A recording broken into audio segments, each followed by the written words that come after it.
안녕하세요. 김영업의 경제부동산입니다. 구독, 좋아요 부탁드립니다. 부동산이 일부에서는 신고가가 속출하고 있는 반면 다른 쪽에서는 초급 매도 팔리지 않는 이른바 부동산 대혼란 장세가 펼쳐지고 있습니다. 부동산 흐름은 확실히 꺾였기 때문에 서울은 추석 이후 하락 판전이 이렇게 보이지만 그동안 오르지 못한 경기도와 지방 아파트들은 강세를 이어갈 것으로 보입니다. 혼돈의 부동산 상황 속에서 어느 장단에 춤을 추어야 할지 갈피를 잡지 못하는 분들도 늘어나고 있는데 뭘 걱정하십니까? 자, 유형별로 정리해 드렸으니까 이렇게 하십시오. 지금 아파트 절대로 사지 마라. 이게 오늘의 헤드라인 뉴스예요. 자, 집은 이제 서서히 하락으로 꺾이고 있고 그 다음에 그동안에 너무 많이 올랐죠. 이제 이 나침판 제대로 되는 이 방향성을 잡는 나침판. 자, 한번 볼까요? 5년간 종합대책위의 집값 하락. 이거 참 재밌는 자료를 뽑았어요. 보세요. 2016년 박근혜 정부 때입니다. 2017, 2018, 2019, 2020 해마다 종합대책이 이렇게 나왔어요. 그런 재밌는 것은 이 대책 나올 때마다 꺾였다는 거예요. 자, 앞에 이 네 번의 대책 통해서 이번 대책 이후에 벌어질 일들을 거의 유추할 수가 있습니다. 먼저 2016년 8.31 대책 때 박근혜 정부 후반기죠. 자, 8주 이후 하락. 8주 이후에 하락을 했어요. 그래서 11월 달부터 이제 8월 달에 대책이 나왔는데 11월부터 겨울까지 계속 하락했습니다. 그 다음에 2017년 802 대책, 이때도 8월 달이네. 이제 문재인 정부 첫 대책이죠. 8주 이후에 또 역시 하락. 대략 10월에서 겨울이 하락된 거예요. 자, 2018년 가장 센 9.13 대책입니다. 8주 이후에 하락. 12월부터 겨울까지 하락한 거예요. 자, 거의 다 8989 그러는데 아무튼 2019년 작년만 12.16 대책. 자, 8주 이후에 하락. 그러다 보니까 3월 달에 떨어진 거예요. 3월, 4월. 자, 2020년 이제 올해입니다. 6.17 안 먹혔죠? 7.10. 자, 이걸 기점으로 해서 804까지 대략 마지막 대책이 8월 4일 공급 대책이니까 자, 8월 달 대책의 이 흐름하고 비슷할 거예요. 8주 이후로 잡는다면 10월부터 겨울 하락. 자, 어떻습니까? 지금 이미 이게 거의 또 유력해진 게 앞에 이렇게 있다가 다 마이너스로 전환됐는데 얘도 지금 빠르게 지금 밑으로 내려가고 있어요. 거래량도 줄어들고 있고. 이거 근거 자료를 보여드릴게요. 자, 9.13 대책 당시 자, 발표됐잖아요. 9월 13일 날. 어떻습니까? 서울 상승률이 쭉 줄어들면서 이 원친 곳. 결국에 11월 달에 마이너스로 돌아섰죠. 자, 12.16 대책 작년 겁니다. 작년엔 12월 달에 대책이 나오다 보니까 이거 빠르게 추락하고 있죠. 그러다가 대략 2월 중하순 또는 3월 달에 본격적 하락. 그리고 2번입니다. 2번. 7.10 대책 전후 대략 한 8월 달에 잡으면 아직은 0.01에서 놀고 있지만 강보합에서 놀고 있지만 자, 9월 달일 뿐이잖아요. 그래서 추석 이후 대략 10월부터는 마이너스가 유력해 보입니다. 그렇다면 부동산 전국 판세를 한번 볼까요? 아직은 플러스입니다. 마이너스 된 곳 없어요. 강남만 보합권이고 전체 다 플러스예요. 다만 상승폭이 확 줄었기 때문에 얼마 전보다 매도 호가, 매물이 내려와서 전반적으로는 좀 싸게 잡을 수 있는 상황이다. 자, 강남 보합입니다. 상승 흐름이 완전 꺾였고 거래 실종. 서울 강보합입니다. 매수자 눈치 보기가 계속 이어지고 있어요. 지금 이게 하얀 거 지금 하락 추세라는 걸 보여주는 거예요. 경기 주요 지역은 강세입니다. 상승폭이 축소되고 거래도 급감. 뭐 1, 2기 신도시 포함이에요. 자, 경기 외곽도 역시 강세입니다. 상승폭 축소, 거래량 급감. 점점 상승폭이 줄어들고 있어요. 인천 강보합 상승폭 축소, 거래 급감. 거의 뭐 거래 급감하면서 상승폭이 축소되고 있죠. 지방은 아직 강세입니다. 근데 지역별로 차등이 있다. 세종과 대전은 강세가 지속되고 있어요. 원래 세종이 초강세였다가 상승폭이 줄었고 대전은 다시 상승폭을 확대하는 중. 창원, 부산, 대구 전국적으로 강세입니다. 자, 지금부터 2021년 6월 즉 지금부터 내년 이제 올 겨울이죠. 겨울에 관망해야 할 것들이 뭐냐? 비싼 것들 관망해야 합니다. 강남권 15 이상 아파트. 그다음 수도권 재건축, 재개발 이런 것들 아마 떨어질 가능성이 좀 커요. 즉, 이 갭이 크니까. 서울에 7억 이상 아파트, 고가 아파트는 그냥 일단 겨울에 잡는다. 빨리 잡아봤자. 1, 2기 신도시 아파트 얘들도 다 고가예요. 한두 군데 1기 신도시 빼놓고는 다 9억, 10억 막 이러잖아요. 경기도에서는 이제 고가 아파트 뭐 7억, 8억, 이제 9억 이제 비싼 것들 있잖아요. 광역시나 지방은 상위 30% 아파트 추락할 가능성이 커요. 즉 저가 아파트 중심으로만 실거주 중심으로만 덤벼라. 그러면 한번 볼까요? 그 근거 보여드릴게요. 제가 이 노래는요 벌써 올 겨울 작년부터 계속 노래 불렀어요. 저가 아파트로만 접근하라고. 아직도 유효합니다. 710 대책 이후에 아파트 가격대별 보니까 6억 이하가 시가 말라가지고 지금 증감 보니까 지금 오히려 6억 이하 아파트가 마이너스 8.7%나 감소돼 버렸어요. 물량이 없다는 것은 지금 6억 이하 아파트가 다 뛰었다 이 말이에요. 가격이.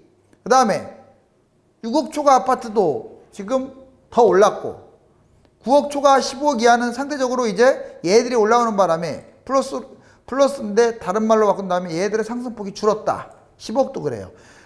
그러면 710 대책 이후에 아직도 지금 자 6억 원 이하 아파트 감소량을 보면 자 금천, 관악, 강북, 노원 역시 외곽 지역일수록 지금 거래량이 많이 감소되고 있지만 그렇지만 얘들이 지금 아직도 제일 상승률이 높다는 거예요. 왜? 가격이 싸니까. 그 말을 하려고 이 근거를 제시했습니다. 6억 이하 저가 아파트는 계속 감소되면서 얘들이 지금 집값 상승하고 있다. 그러면 올 겨울에도 지금 서울에 뭐 나홀로 아파트라든가 이런 것들 원래 제가 권하지도 않잖아요. 그런데 걔들이 뛸 거예요.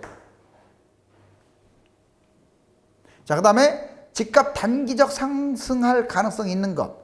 강남 15억 미만 아파트는 올라갈 수 있습니다.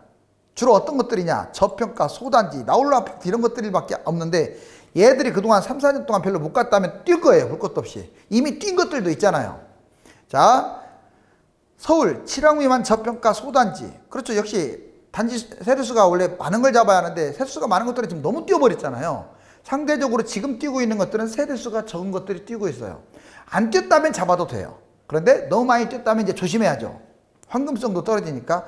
경기도 구도심. 경기도는 이제 구도심. 1, 2기 신도시 말고 좀 구도심의 저평가 대략 한 5억 미만 아파트들 또는 뭐 7, 8억이 되더라도 10년 전에 비해서 올라가지 않은 아파트들 이런 것들은 또 뛸 수 있어요. 서울에 지금 상승률의 50% 미만이라고 했잖아요. 인천도 구도심 저평가 3억 이제 상대적으로 가격이 좀 높더라도 안 뛰는 아파트 3억 미만 아파트들은 이건 실거주 중심으로 했을 때 자 매수해도 그렇게까지 뭐 타격이 클 것 같지 않습니다. 광역시도 저평가 아파트 역시 2억 뭐 이런 것들 대단지 이런 것들 잡으면 되겠죠. 지방 마찬가지예요.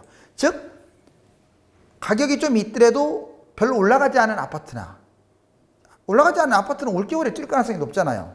그 다음에 가격이 싼 아파트 좀 세대수가 받침이 되면서 이런 것들 다만 강남권이나 서울은 세대수가 적더라도 너무 안 뛰는 아파트 이런 것들이 올라갈 가능성이 있다고요. 2020년 9월 자 부동산 3사의 시세표 볼까요? 먼저 한국감정원 자 지금 3주째 연속 보합권입니다. 0.01 부동산 114 보세요. 0.11 찍고 이번 주에 0.07까지 빠르게 지금 하락 중이죠. 원 친구 보니까 KB 2분도 보세요. 지금 계속 노란 거 서울 수도권 하락하고 있죠. 셋 다 지금 크게 하락 추세다. 아직은 마이너스라는 얘기가 아니에요. 자 일부 지역은 마이너스로 돌아섰겠죠. 그렇지만 전반적으로는 강세인데 거래가 안 되고 있고 호가가 내려가고 있다. 부동산 매수 갈아타기 타이밍. 그럼 여러분들 결론적으로 지금 꼭 나는 잡아야겠다. 뭐 1, 2억 이런 아파트들이 되겠죠. 주로 경기도라든가 인천 또는 지방에 3억 미만짜리들. 뭐 추석 이후에 한 10월, 12월 달에 잡아야겠다. 뭐 아무튼 이 두 개 서울에서는 아주 좀 싼 것들. 그동안에 올라가지 못한 세대수가 적은 것들이라든가 여기에서 먼 것들. 경기도는 그런 거 잡으면 안 되고 좀 그냥 가격이 대단지인데도 좀 구축이라서 2억밖에 안 하는 것들. 자, 그 다음에 2001년 1월에서 6월 이때는요 이제 내년이잖아요. 아마 강남권 많이 빠질 거예요. 재건축 기대주나 이때 1차적으로 이때 무조건 잡으라는 게 아니라 자 여러분들 지금 떨어졌던 것들이 많이 올라왔잖아요. 그럼 이때 노려보는 거예요. 2021년 하반기 계속 떨어지고 있다. 그럼 굳이 이때 왜 잡아요? 계속 흐름을 보다가 이때 잡아야 하고 만약에 내년 하반기까지 빠진다. 대세 하락입니다. 3, 4년 빠질 수 있어요. 그러면 상황에 맞춰서 또는 유형에 맞춰서 이렇게 갈아타기나 매수의 타이밍을 잡아라. 자, 강남과 고가 아파트. 자, 이렇게 가해 올 겨울을 왜 뭐라고 하냐면, 고가 아파트들.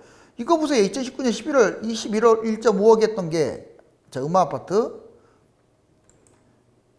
17.45로 떨어졌다가 지금 19, 이게 좀 더 올라왔어요. 이제 본전 회복해버렸잖아요. 그 다음에 서초구, 반포자이. 자, 28.3억이었던 게 24억까지 무려 4, 5억이 빠지다가 다시 다 반등했죠. 그리고 송파, 잠실주공 5단지 24.34억이 19억대로 떨어졌다가 5억 떨어졌다가 다시 또 거의 본전치기 했죠. 자, 마포구 말에 레미안 모르죠. 얘도 16.5억, 얘가 14억대로 떨어졌다가 다시 17억대로 다시 회복을 해버렸죠. 자, 지금 2019년 12월에서 2020년 6월을 지금 보여준 거예요. 이것은 이제 2020년 추석 이후 10월부터 내년 2021년 6월 사이에 또 이럴 가능성이 커요. 이렇게. 이럴 가능성이. 서울과 경기도 거래량 급감은 하락의 징조다.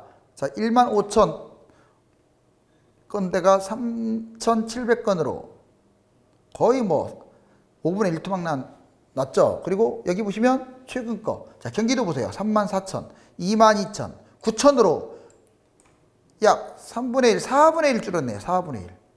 그리고 서울도 보시면 15,000, 12,000대로 확 줄어버렸죠. 서울도 줄고 경기도도 이렇게 줄었어요. 결국 집값이 이렇게 줄어들고 있다는 것은 집값 하락이고, 이 그래프를 보면은 서울이 먼저 하락을 하고 그 다음에 경기도가 따라갈 가능성이 높다.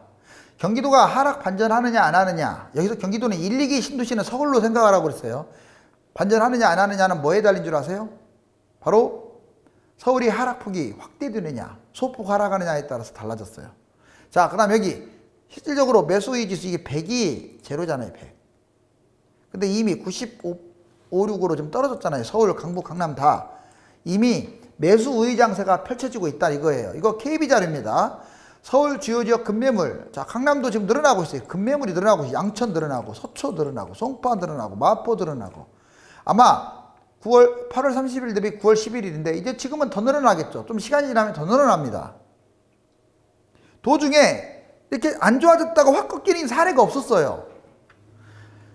그러니까 마이너스까지는 찍고 간다 이 말이에요. 등록임대주택 자동말소 추정, 말소되는 게 2020년 40만 가구나 돼요. 올해 연말까지.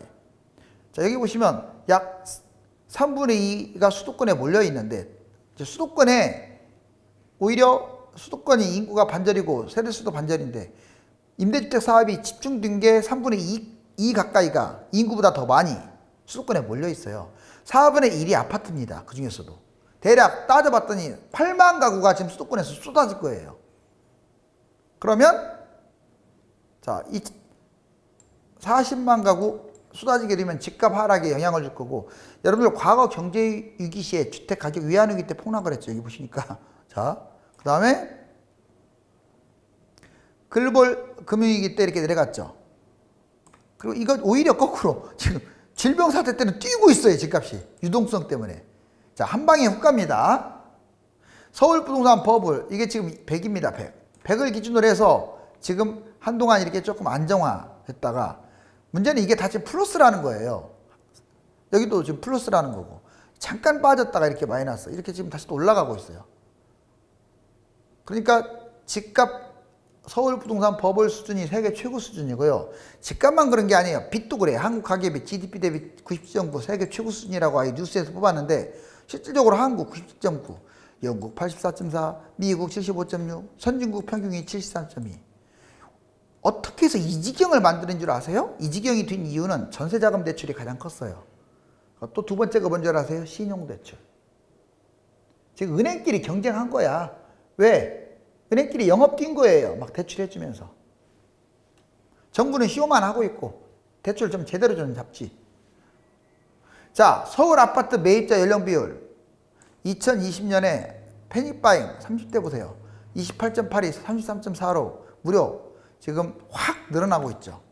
어떻게 된 게 50대 이상의 매물하고 같아. 30대가. 인구는 훨씬 적은데 20대도 늘어났어요. 신혼부부 결혼 준비 품목 봤더니 신혼집이 1억 800만 원, 예식홀 1011만 원, 뭐 기타 등등 대략해서 한 1000명을 상대로 이렇게 조사를 했습니다. 대략 한 2억 정도 된다고 보시면 되겠네요. 자, 여기 지금 이게 아파트죠. 아파트 위에 뭐가 있습니까? 자, 겨울왕국에 나오는 지금 아주 얼음 왕국이 펼쳐지고 있네요. 그만큼 꽁꽁 얼어붙었다. 지금 매수하는 분들은 넘쳐나는 유동자금과 저금리 기조, 전셋값 폭등 3요소가 집값 상승을 계속 이끌 것이라고 보기 때문에 부동산 최대의 악재를 생각하지 못하는 겁니다. 부동산 최대 악재는 집값이요, 두세 배로 올라서 절대적으로 많이 올랐어요. GDP 대비 해외 시세와 비교해도 상대적으로 거품이 심하다는 점이에요. 유튜브에서 김종갑의 성공재테크를 검색하여 구독 부탁드립니다. 유료 상담을 받고 싶은 분들은 네이버와 다음 1000만 명 부동산의 꿈 카페에 들어가서 전화번호를 보고 전화 주시기 바랍니다. 감사합니다.